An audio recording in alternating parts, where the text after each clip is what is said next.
Astaghfirullahalazim, astaghfirullahalazim, astaghfirullahalazim. Subhanallah wa bihamdih, subhanallahil azim. La haula wa la quwata illa billahil aliyyil azim. A'udzubillahi minasyaitonir rajim. Bismillahirrahmanirrahim. Rabbi shrah li sadri wa yassir li amri wahlul 'uqdatam min lisani yafqahu qawli. Raditu billahi rabba wa bil islami dina wa bi muhammadin nabiyya wa rasula. Rabbi zidni ilman warzuqni fahman. Amin. Alhamdulillahirabbil alamin. Segala puji bagi Allah yang telah memberikan kita kesehatan, kesempatan, kemudahannya sehingga kita bisa belajar bareng di video catatan tukang sipil. Salawat dan salam kita saling sajikan kepada baginda besar Nabi Muhammad SAW, karena berkat beliaulah yang telah membawa kita dari alam jahiliyah ke alam yang penuh dengan pengetahuan sampai saat ini. Alhamdulillah teman-teman, pada video kali ini kita akan masuk kepada materi bagaimana cara menentukan sistem struktur pada gedung yang kita rencanakan. Ini dia. Jadi kalau kita ketahui bahwasannya untuk sistem struktur itu memiliki beberapa macam. Ada yang dari beton, ada yang dari baja. Itu berdasarkan bahan ya teman-teman.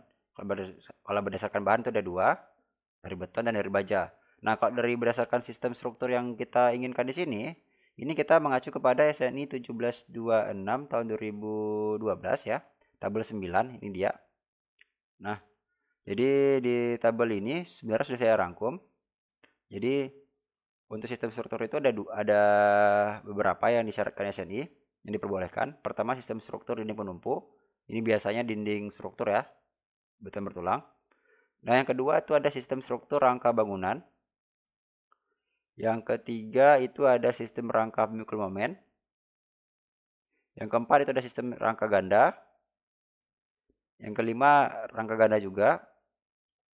Dan yang keenam itu sistem interaktif. Dinding geser rangka dengan rangka pemikul momen. Kemudian ada juga sistem kolom cantilever. Tuh. Dan terakhir adalah sistem baja tidak didetailkan. Jadi ada 8 ya. A, B, C, D, E, F, G, H. Ya, ada 8. Ada 8 sistem struktur. Nah, karena jenis struktur kita adalah struktur kantor dan rencana kita adalah rencana menggunakan sistem struktur dari beton bertulang, maka yang punya kita masuk ke dalam sistem struktur rangka pemikul momen. Itu dia. Mana dia betonnya? Iya, mana sih? Ah, ini dia. Rangka beton bertulang. Nah, ini dia. Data ini sebenarnya sudah saya rangkum di materi ya. Ini materinya cukup simpel. Jadi langsung to the point. Jadi untuk sistem struktur ini, dalam menentukan sistem struktur, kita juga dapat menentukan parameter koefisien modifikasi respon, kemudian pembesaran defleksi dan kuat lebih gitu. Jadi untuk teman-teman yang belum mengenal apa saja sistem struktur, silahkan search di Google itu terlebih dahulu. Oh, struktur gedung itu ternyata nggak cuman rangka beton, ada baja. Oh, beton ini ada beberapa macam tuh. Ada yang dinding geser, ada yang nggak dinding geser, ada yang kombinasi gitu.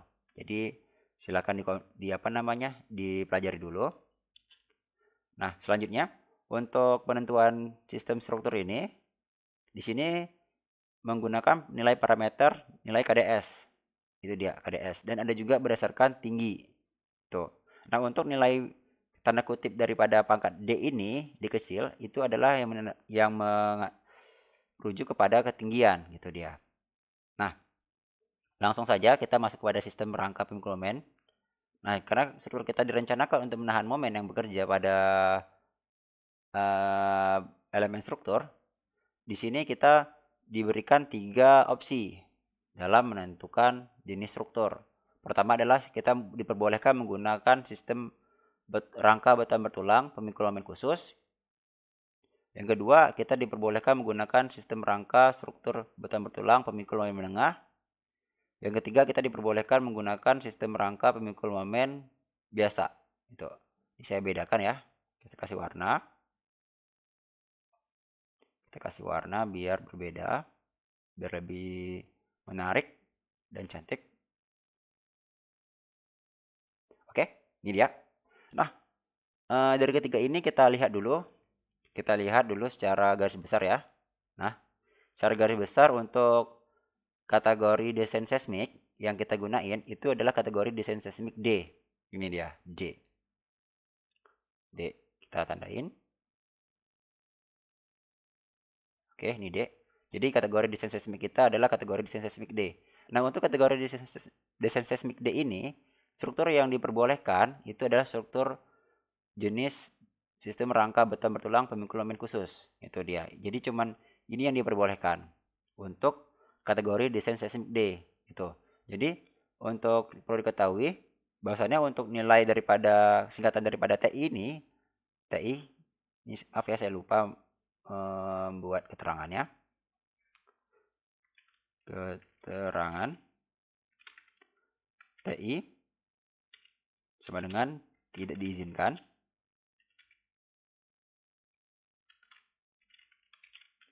Kemudian TB adalah tidak dibatasi.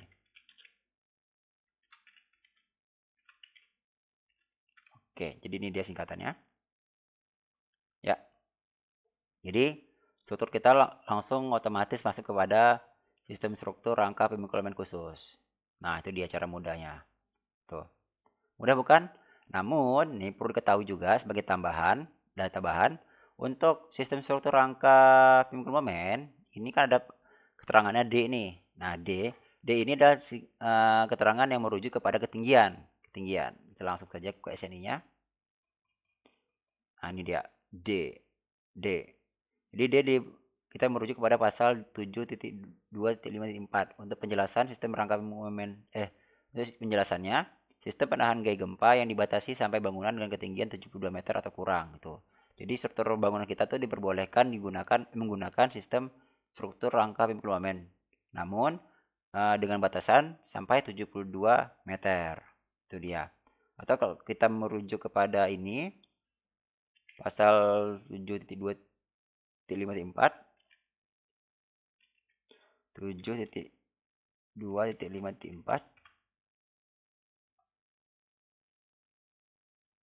adalah pasal yang membatasi tentang ketinggian gitu.